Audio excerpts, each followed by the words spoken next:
It was 10:47 p.m. when her phone buzzed beside me. A faint vibration, just enough to catch my attention. She was in the shower, humming. Steam curled from beneath the bathroom door. The screen lit up. "Hope your clueless husband doesn't get suspicious. See you tonight." The name flashed above it. Aaron, office. My eyes lingered, not in shock, but in silence. She had left her phone face up. No passcode. Maybe she trusted me too much. Or maybe she thought I'd stopped caring. I didn't touch the phone, didn't unlock it, just watched as the screen dimmed and the message disappeared into darkness. A moment later, she stepped out of the bathroom, towel wrapped around her hair, smiling. "Why that look?" she asked. "Nothing," I said, "just tired." She picked up the phone. I saw her eyes flicker, just for a second, before she smirked. "Hope your clueless husband doesn't get suspicious," I murmured, tone flat. She laughed. "It's a joke, Daniel. He's my coworker. You're being insecure again." She kissed my cheek, light and practiced. I smiled back. Because she was right about one thing. I was clueless. Until now. For the next 3 nights, I didn't sleep. She did, comfortably, soundly, one arm always draped across me like possession. Her body warm, her lies warmer. The next morning she left early for work, said they were preparing a presentation, late hours expected. Her perfume lingered long after she was gone.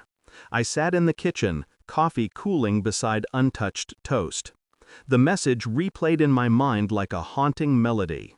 The way she said, "joke," too quick, too deliberate. Aaron, office. I recalled his handshake at last year's party, too firm, too familiar with her. The way she looked at him when she thought no one noticed. Small things I'd dismissed. Now they assembled like puzzle pieces that suddenly made sense. I didn't rage, didn't shout, didn't accuse. Instead, I started writing things down. Dates, times, patterns. When she came home late, when she wore that new red lipstick, when her laughter returned after months of absence. Every lie had a rhythm. I just needed to find its beat.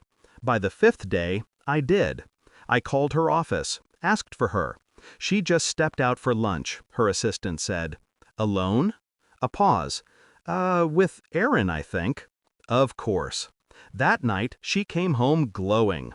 Said the presentation went great. She didn't see me watching her reflection in the mirror as she took off her earrings, smiling to herself, checking her phone. I started documenting everything. Bank statements, GPS history, receipts from restaurants she claimed not to like. Her world unraveled, quietly. Then I found the final thread. Her cloud backup, forgotten, unprotected. Photos, messages, screenshots. Their affair had been going on for months. He'd been to our house when I was on business trips, slept in my bed, drank from my glass. They joked about me.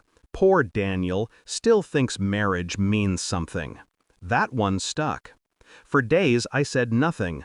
I laughed when she laughed, kissed her goodnight, asked about her day. I needed her to feel safe, because I wasn't looking for confrontation. I was building something colder. On a Friday morning, I placed a folder on the dining table.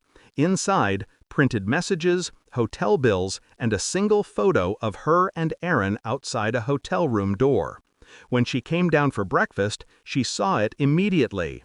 "Daniel?" she asked, voice trembling. I looked up from my coffee. "Open it." Her hands shook as she flipped through each page. Color drained from her face. "It's not what it looks like," she stammered. "It never is," I replied softly. She began crying, loudly, desperately. But I just sat there, watching her fall apart, piece by piece. The silence between her sobs was almost peaceful. She reached for me, saying my name again and again, but I didn't move. There was no anger left, only understanding. She had built her world on lies, and I had learned how to end it quietly. That night, I sent one email. to HR. A complete report, affair details, evidence, timeline. Aaron's position violated multiple clauses in company policy. Then I called a real estate agent. The house was in my name only. By morning, both her career and her comfort were dissolving.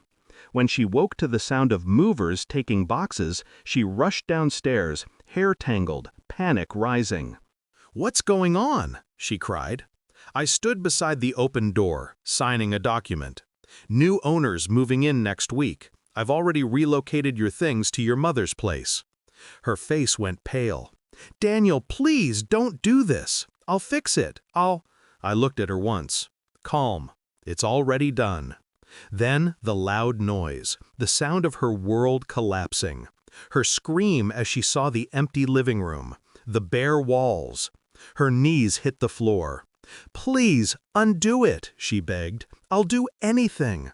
I just stepped past her. For the first time, she looked small, like the echo of someone I used to know. I didn't look back. The drive was quiet, the kind of silence that feels earned. Her calls came in waves. I ignored every one. Eventually, they stopped. It's strange how peace doesn't feel like victory. It feels like nothing. And maybe nothing is what I'd been chasing all along. She took my love and turned it into suspicion. I took her lies and turned them into silence. In the end, that's all betrayal really deserves. Not revenge, not rage, just absence. When I closed the door behind me for the last time, I realized something. She had begged me to undo it, but she never understood. I already had.